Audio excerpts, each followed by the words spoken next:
Ah, mas eu tenho certeza que é panelinha. Esses caras de agência só devem pegar aqueles que são os amiguinhos dele. Tem maracutaia aí. Já ouviu isso alguma vez? Não?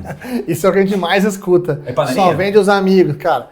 Posso te falar que se tem uma coisa que não é isso, cara. Não tem nada de vender os amigos e tal. É sempre outra coisa, né? É o que então? É propina? É propina. É quem paga mais. É quem paga mais. Não tem nada disso também, cara. Basicamente, aí eu posso falar da Apollo, mas posso falar de todas as agências do mercado. O que uma agência procura e o que o mercado procura num palestrante é um palestrante que seja comercialmente atrativo, né? Porque, se você parar pra pensar, muitas vezes o palestrante fala pra gente assim, mas eu queria muito estar na Apollo. Eu costumo dizer, olha que coincidência, eu também queria que você estivesse aqui. Aí ele fala, pô, que legal. Demorou, vamos entrar no site. Eu quero vender mais. Eu falo, pô, que legal, eu também quero vender mais. Porque como agência, ela é comissionada, ou seja, a nossa comissão vem da venda das palestras. Sim. Então, se o palestrante quer vender mais, a gente também quer vender mais. Uhum. Se o palestrante quer vender mais caro, a gente também quer vender mais caro. A gente é comissionado, então temos os nossos interesses das agências, dos palestrantes, são muito mais próximos do que os palestrantes imaginam. O ponto é que não é tão fácil de vender quanto parece. É algo bem mais complexo. Como eu falei, o palestrante ele tem que fazer a parte dele de se tornar um produto comercialmente atrativo. Não basta ele ser um bom palestrante. Ele tem outros atributos que precisam funcionar bem. E aí, para facilitar isso, para tirar essa questão subjetiva, né? Uhum. De que parece muitas vezes que o palestrante que entra é um amigo, ou está pagando propina, ou algo do tipo. A gente criou, aqui na Apollo a gente inovou, criou um método próprio nosso, chamado MAP, que é uma matriz de avaliação de palestrantes, onde são 6 pontos que a gente analisa no palestrante para definir o que eu falei, se ele é comercialmente atrativo, se ele tem um potencial de venda. E é isso que a gente usa hoje como ferramenta para definir, e é o que muitas vezes o mercado também usa, né? O nome é atrativo até pelo trocadilho, né? Que é um map, ou seja, é o mapa da mina do que o cara tem que fazer para ver se ele vai funcionar ou não. Até porque não é a agência que decide qual será o palestrante ou não. A agência faz a curadoria, ou seja, apresenta, quem decide é o mercado, ou seja, é o cliente final. E aí tem que ser um cara que é fácil de você conseguir convencer, vender, ou que faz sentido que o material é atraente. Vamos entrar então no map. Né? Eu costumo dizer muito isso, né? Que não é a gente que decide, né? E muitas vezes, se é o palestrante, não decide preço. Muitas vezes a gente fala, vamos definir o valor do palestrante. A gente pode sugerir, o palestrante sugere também, mas quem define é o mercado. O mercado é que vai falar se vale ou não. Uhum. É a mesma coisa da compra. A agência, eu gostaria de ter o poder, muitas vezes, que os palestrantes acham que a gente tem, né? Fica com eles. Decide esse palestrante pronto. A gente, muitas vezes, a gente faz o trabalho de indicar, de recomendar. Eu costumo dizer, uma agência de palestrantes, ela parece muito com uma agência de emprego. Ela não arruma um emprego para você, ela arruma uma entrevista. Você que o palestrante vai na entrevista e é contratado ou não. É a mesma coisa, a agência de palestrantes, ela coloca o palestrante na cara do gol, ela indica para a empresa. Se a empresa vai contratar ou não, é outros fatores que estão ali envolvidos. E é isso que a gente analisa no MAP, né? São esses 6 pontos. Nesse ponto eu cheguei à seguinte conclusão, a gente se conhece desde 2019 e tal, e poxa, a gente sempre se deu bem, falei, como é que eu faço para vender? Eu cheguei à seguinte frase, a agência consegue vender bem, o palestrante já se vende bem sozinho. É isso. Mas para que eu preciso da agência? Porque aí a agência ajuda a turbinar as suas vendas. Você já consegue vender 8 palestras no mês, que está muito legal, vai fazer 10, vai fazer 12, vai ter mais de uma agência. É um canal. Legal. Então vamos entender aqui, MAP. O que compõe esse MAP? Qual que é o mapa do palestrante ali, que vai ser mais comercialmente... Vamos analisar, né? Os 2 primeiros pontos, eles dizem respeito ao produto, à palestra em si. Então os 2 pontos são conteúdo e forma. A gente já falou antes, né? Forma é extremamente importante, não só o conteúdo. Uhum. Então, a gente analisa dentro de um palestrante como que está o conteúdo dele. E aí, quando a gente fala de conteúdo, o que a gente está falando quando a gente fala de conteúdo? A gente está falando em quanto que o palestrante domina do tema, se o palestrante tem uma tese clara na palestra dele, do que ele quer transmitir, qual é a mensagem que ele quer transmitir, qual é a mudança que ele quer causar na plateia, se ele tem bons argumentos sendo usados para que a plateia se convença a mudar, se ele tem um roteiro bem escrito, tudo isso está dentro do conteúdo, do que ele tem de conteúdo para entregar. Anos de experiência, base, bagagem, tudo isso é o que está, o currículo do palestrante, tudo isso está dentro do conteúdo dele. Mas a palestra não é só conteúdo. Então o produto, né, que é a palestra, é conteúdo e forma. Quando a gente fala de forma, aí a gente está falando de como que o palestrante entrega isso para a plateia.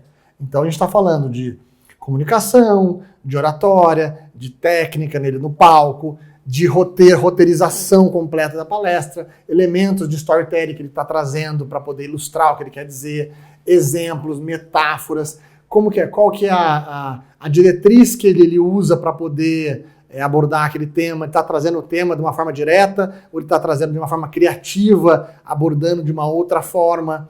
Tudo isso tem a ver com a forma. E aí quando você soma, né, uma nota de forma com uma nota de conteúdo, a gente tem uma nota final de produto, que da palestra. O item maior, o produto, tem 2 subitens, conteúdo e forma. Exatamente. Falando do conteúdo e forma, eu lembro muito de quando eu era coordenador, né, na universidade, e aí os alunos falam, aquele professor ele manja muito, mas ele não tem didática. O que o aluno queria dizer no fim das contas? Às vezes o conteúdo é importante, se não tem um professor que não sabe o que está falando, eu estou enganando meus alunos. Mas às vezes ele manja muito, ele tem uma coisa muito importante para falar, mas esse é o conteúdo, mas a forma, que é esse jeito de passar, que entra no nosso porquê, o que a gente falou em módulo anterior, o como ele faz, isso dá o grande convencimento dele também de unir esse conteúdo e forma. Exatamente isso. Então, assim, tem uma frase, né, do Johnny Galvão, né, um grande parceiro, que ele fala, né, que na média, na maioria das vezes, os palestrantes são melhores que as suas palestras. Tem a ver com isso, né? O palestrante tem muito conteúdo, ele entende daquele assunto, mas ele não consegue transmitir. E quando a gente fala que ele não consegue transmitir bem, não quer dizer que ele vai mal.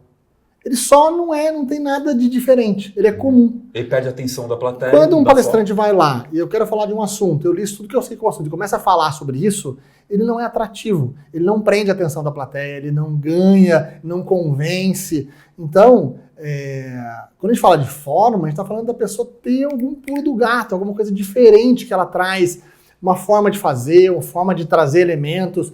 Eu trago aquela abordagem por uma outra ótica, eu analiso esse assunto pensando de uma outra viés, faço perguntas que ninguém fez, trago histórias que ninguém tinha pensado. Isso é que transforma uma palestra em algo único. Então a forma, eu costumo dizer que muitas vezes para o público, ela às vezes é mais importante que o conteúdo, porque a forma que você entrega é o que faz a plateia se convencer e gerar a mudança que ele busca, né? Aquela história que a gente falou do aula e espetáculo, a gente está falando do espetáculo justamente esse lance de você ter a forma. Cuidado para não ser só forma, sem conteúdo algum, porque senão essa palestra também não vinga no mercado a longo prazo, que não gera transformação. Esse é o contraponto, né? Palestras que são muito focadas no show, então eles criam algo diferente, então eu vou trazer música, elementos de, sei lá, de humor, de magia, de qualquer coisa para fazer uma palestra show, mas que não foca no conteúdo. Não estou preocupado com a mensagem que vai ser transmitida.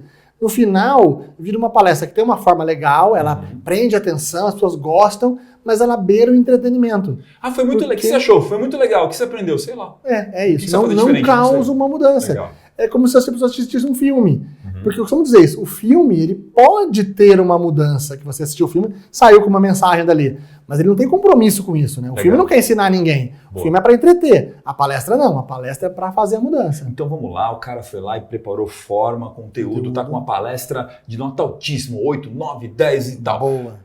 Qual que é o próximo ponto do MAP que a gente avalia aqui? Excelente. Então o primeiro ponto é esse, você ter um produto muito bom, que inclusive é um ponto inegociável. Se a nota estiver abaixo de 7, não dá para trabalhar porque o produto não é bom, vai se queimar no mercado. Pelo menos do próprio palestrante. Para ele não se queimar, que a reputação é difícil de voltar atrás. Ele precisa. Mas na verdade, na maioria das vezes, os palestrantes que procuram a gente, não é esse o principal ponto. A maioria tem uma nota que está mais perto de 6, 7. A pessoa tem que fazer agora o upgrade para chegar no 9, 10, que é a parte legal, mas ela passa de ano. Então esse não é o grande ponto. Mas esse é um ponto inegociável. Se não tiver 7, a pessoa trava ali. Passando disso, a gente vai dizer, né? Se a palestra é boa, se o produto é bom, não basta ser bom. O mercado tem que saber disso. Então, o segundo ponto, ele tem a ver com reconhecimento. O quanto que o mercado reconhece e valoriza o palestrante. E aí são dois, também, assim como o primeiro é a soma de conteúdo e forma, legal. Essa segunda etapa também é a soma de 2 itens, que a gente fala que é a visibilidade e a autoridade. Então, visibilidade, o quanto que o seu público-alvo te conhece. Então é importantíssimo que o palestrante tenha noção de para quem ele fala, porque aqui a ideia não é ser famoso, não é ser a celebridade, o William Bonner, que o Brasil inteiro conhece. Aqui o objetivo é ser conhecido, ter visibilidade para o seu público. Então se o meu público...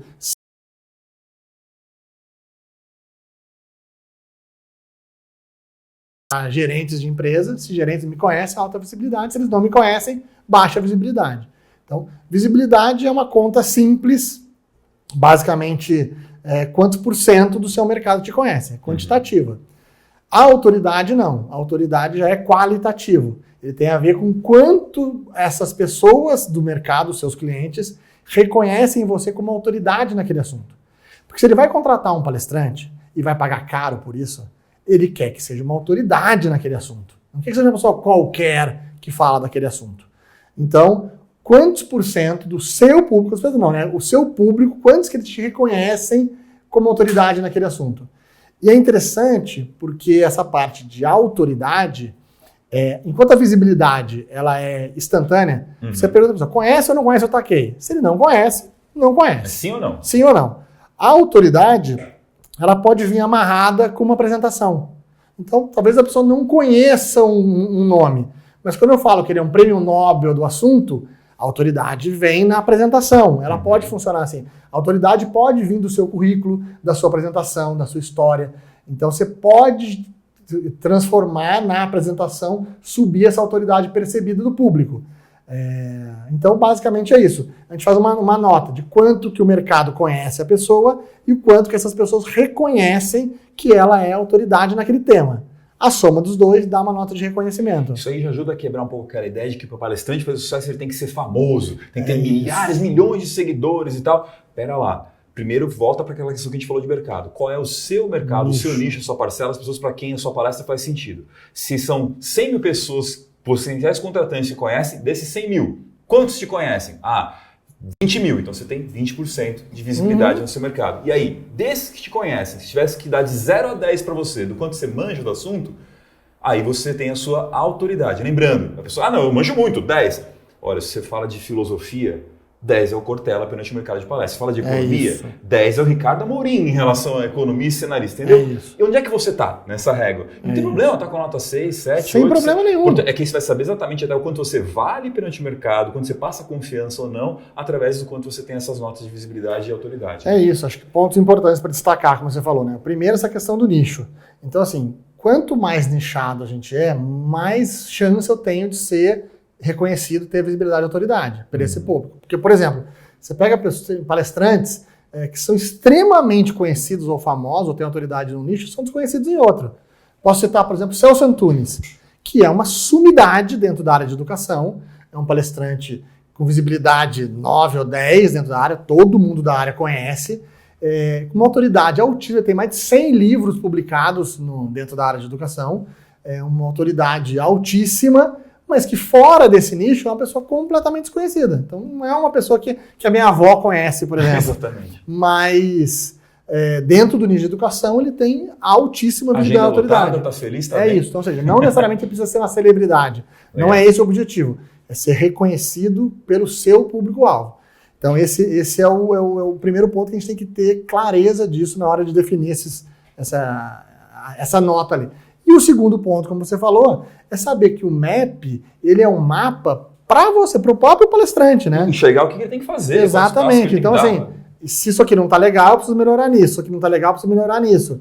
Não é uma nota de terceiros, né? Então, não adianta a gente querer manipular ou mentir esse número, porque não adianta. O mercado não vai mentir, né? Sim. Ele não vai ter essa leitura. Então, se a gente não tiver uma nota real, uma análise real de como que é o meu conteúdo, a minha forma, a minha visibilidade, a minha autoridade, eu posso até mentir. Só que o mercado vai contar pra gente. É que nem fazer exame médico e querer enganar o exame, você vai ter o diagnóstico errado. É isso. Né? Eu vou mentir pro médico. Você pode mentir pro médico, mas a doença continua lá, né? Vai continuar desse jeito. Então, o mercado não vai mentir para você. A gente tem, então, o MAP é composto por 6 pontos. A gente falou e cada um desses 6 pontos, eles são juntados em 3, né? Então, vamos lá. Só recapitulando. A gente tem o produto, que é conteúdo e forma. A gente tem o reconhecimento, que é visibilidade e autoridade. Olhando depois esses 4 primeiros itens, quais seriam os 2 últimos ali? O que eu preciso fazer depois de ter essa noção aí? E o que é legal falar desses 2 últimos? Até para gerar também uma questão de tranquilidade nas pessoas que estão vendo a gente aqui no curso, estão assistindo o curso com a gente. Na grande maioria das pessoas que procuram a gente, eles não têm uma nota muito alta de visibilidade e autoridade. Não são pessoas muito conhecidas. Então, às vezes eu tenho uma palestra que passa de ano, então está 7 ou acima de 7, mas como visibilidade e autoridade, às vezes é muito baixa, não sou conhecido, então às vezes é 2, 3, a pessoa já acha que já foi reprovado. Acabou, morreu. E aí vai uma dica. O terceiro ponto, os 2 últimos, eles servem exatamente para compensar o segundo, o terceiro e o quarto. Uhum. Então, quando a gente tem um reconhecimento, né, visibilidade e autoridade mais baixo, eu compenso com essas estratégias comerciais, que são os últimos dois, que eu estou falando de estratégias comerciais e materiais de apresentação. Então eu vou usar isso para compensar. Então, assim, se eu não sou tão conhecido ou não tenho uma autoridade imediata no mercado, eu preciso fazer com que o mercado me reconheça como autoridade, senão ele não me contrata. Então, como que eu faço isso? Através desses materiais. Então, eu vou ter que ter um excelente material de apresentação, que quando a pessoa vê, dê segurança para ela. Um vídeo de apresentação muito bem produzido, porque quando ela assistir, ela vai falar, nossa, eu não conhecia esse palestrante, mas ela fica até com culpa. Como que eu não conheço? Como que eu não conhecia? Devia conhecer. Exato. Então, aí vem as empresas que já contrataram o cara. Empresas que já contrataram, depoimentos de quem já contratou e resultados que foram causados. Tudo isso são dentro da área comercial. Então, são materiais de apresentação e as estratégias, a gente está falando de canais que você vai usar para poder atingir seus clientes, qualidade do atendimento, quando uma pessoa procura esse palestrante, que tipo de atendimento que ele dá, velocidade, qualidade no atendimento. Tudo isso são ferramentas que compensam eu ter uma baixa visibilidade, por exemplo. O que eu costumo dizer? Uma pessoa que é muito conhecida, ela não precisa muito disso. Porque ela já é conhecida. Comercial, porque o contratante está disposto até a esperar para ver quando é que vai conseguir resposta. Ele quer contratar, como diz assim, mas o palestrante X, o ícone, ele não tem um vídeo de apresentação. É porque ele não precisa, né? Porque a rede dele já apresenta ele 200%. Porque o mercado já conhece, já quer ele, já está resolvido. Para uma pessoa que não tem essa visibilidade, ela precisa demais disso. Legal. Ela precisa que o vídeo dela não é um vídeo que passe de ano. Ela precisa ter um vídeo que convença o cliente. Para pensar. Você vai estar, eu costumo dizer para os palestrantes, né? Não sei se o palestrante sabe que ele não é o único palestrante que tem no mundo. Existem outros palestrantes. A gente esquece disso. Então, quando vai ter uma empresa que quer contratar uma palestra, ela não está olhando um palestrante. Dificilmente ela faz isso. Ela está analisando 2, 3, 4 palestrantes. E vai estar na mesa do gerente ou do diretor o material de apresentação e o vídeo desses 4. Ele vai comparar isso. Então, um vídeo ele não tem que ser ok ou passar de ano. Ele tem que ser melhor que os outros 3. Porque senão a pessoa não te contrata. E aí é o que a gente fala, né? Quando a gente fala de um produto comercialmente interessante, tem a ver com isso. A palestra tem que ser boa, mas você tem que ter um mínimo de reconhecimento e visibilidade e tem que ter um material muito bom. Então, na média, na soma desses itens, você tem que estar acima de 7. Então, se eu tiver uma visibilidade de 3, eu tenho que ter alguma coisa que é 10 para poder compensar esse número. E aí, é essa análise que a gente faz do MAP. Porque se não tiver isso, se a média total for abaixo de 7, esse produto tem uma chance muito grande de não vender. E aí é a pior coisa que pode acontecer para um palestrante. O palestrante acha que muitas vezes não entrar numa agência é ruim. Mas eu posso te garantir que entrar na agência e não vender é pior ainda. Até porque a agência mede quantas vezes eu indiquei esse cara e dessas quantas converteu. Eu indiquei o cara 50 vezes, vendeu 25. Cara, uma taxa de conversão de 50%, esse cara é ótimo, tá excelente. É isso. Indiquei 50 vezes, não vendeu uma. O que acontece depois disso? O que você acha que acontece? Se um comercial, imagina você que está assistindo a gente, um comercial indica 50 vezes um palestrante e não fecha nenhuma. O que acontece a partir daí? Ele não indica mais. Né? Ele para de indicar. Porque tá vendo que ele até tá se queimando com os clientes, porque o cliente fala, se a curadoria ruim, tá mandando esse palestrante porque não quer. Esse palestrante não roda. Exato. O que acontece? O palestrante para de ser indicado. E ao parar de ser indicado, a gente brinca que ele vira um palestrante fantasma dentro de uma agência. Entendi. Porque ele tá lá, ele tá no site, mas ninguém indica ele, ninguém vende ele, ninguém fala dele, ele virou um fantasma. Então isso é o pior que pode acontecer para um palestrante. Então para o cuidado que a gente tem, não só com a gente ou com o mercado, é com o palestrante, a gente faz uma análise muito criteriosa do MAP para falar, se não tiver tudo muito bem montado e acima de 7, a gente não coloca para rodar. E eu estou falando da Polo, mas basicamente o mercado todo faz isso. Sim. E os clientes fazem isso na contratação. Então esse é o mapa que o paciente tem que ter para ele olhar e saber aonde ele precisa melhorar. Então, ou eu melhoro meu produto, e aí fica a dica, sempre tente melhorar o produto. Um produto nota 8 é melhor que o 7, o 9 é melhor, 10 é melhor, e vai ser importante para você. Então, trabalhe muito o produto, mas ao mesmo tempo olhe para a visibilidade, autoridade, reconhecimento. E o lado comercial, e ver o que eu posso melhorar dos dois, é onde eu posso calibrar mais. Então, como jornada, a gente estava falando sobre isso um tempo atrás. Para um palestrante que está começando uma jornada, é muito mais interessante para ele trabalhar a questão comercial antes da questão de reconhecimento. Porque essa etapa, né, esse ponto de reconhecimento, visibilidade da autoridade, ele é um ponto de longo prazo, né? E que às vezes depende de um fator externo ao palestrante, o mercado ter interesse pelo tema que ele está falando, né, nos jornais. Você vai ter que trabalhar muito isso, rede social, assessoria de imprensa, para você ter um alcance, uma relevância. Isso muitas vezes demora, precisa de investimento para fazer isso. E você pode compensar na estratégia comercial, que é muito mais fácil e mais rápido de fazer. Precisa de muito menos investimento, é mais simples de fazer. Sim. Então, palestrante, dica. Se você tiver um produto bom, foca sem melhorar seu produto. E nos outros 2 pontos, reconhecimento e estratégia comercial, foca primeiro em estratégia comercial. Melhora isso, compensa a visibilidade aqui e você entra no jogo. E aí você tem ferramenta para investir cada vez mais na ferramenta de reconhecimento. Entendendo agora o MAP, fica mais clara ainda aquela frase: a agência vende bem, o palestrante já se vende sozinho. Porque você já tem uma estratégia comercial forte, a pessoa, o vendedor da agência vai conseguir me vender muito mais fácil porque eu já me vendo. Então ele pega aquele material, o cliente já gosta, as coisas já funcionam, e aí com isso o mercado começa a girar. E olha que interessante, né? Eu costumo dizer, né? Se você tem um produto e você vende esse produto para um supermercado, que eu tenho, eu tenho um bolo, eu faço um bolo delicioso. Eu coloco esse bolo para vender no supermercado. Se esse bolo não vende nada, o que acontece? O supermercado, daqui a 3 meses, me liga e fala: Denis, o seu bolo é uma porcaria, ninguém quer comprar, ele é gostoso, mas ninguém quer comprar esse bolo. Vem aqui, retira. O mercado fica pé da vida com a gente e manda devolver. No mercado de palestras, é um mercado que inverte isso. Se o palestrante entra numa agência, ele fica lá 6 meses e não vende nada, o palestrante fica pé da vida com a gente. Tipo, eu tô aí, vocês não me vendem, só vendem os amigos, o que está acontecendo? Precisa de propina, o que está acontecendo? Não é, gente. É como eu falei no começo, nossos interesses estão alinhados. Uma agência tem todo o interesse em vender um palestrante. Quando ela não está vendendo, é porque ela não consegue. E aí ela precisa ver, ele está sendo indicado? Se ele está sendo indicado, que na maioria das vezes ele está, Sim. E não está convertendo, a responsabilidade é muito mais do palestrante do que da agência. Perfeito. E aí vamos entender então, no nosso próximo bloco aqui, o que o palestrante tem que fazer a partir disso. Eu tenho um map bem desenhado, e preenchi, respondi. Inclusive, dica, o palestrante está assistindo a gente, entra lá no site da Apollo, tem, né, o link para a ferramenta para você poder ir lá fazer o seu map, ter essa resposta e tal. E aí vem esse ponto. Se eu fiz o meu map, identifiquei ali como é que está a minha nota, o que eu preciso fazer a partir daí para começar a caminhar em direção a melhorar o meu map, melhorar meus resultados, e a gente fala no nosso próximo módulo. Maravilha.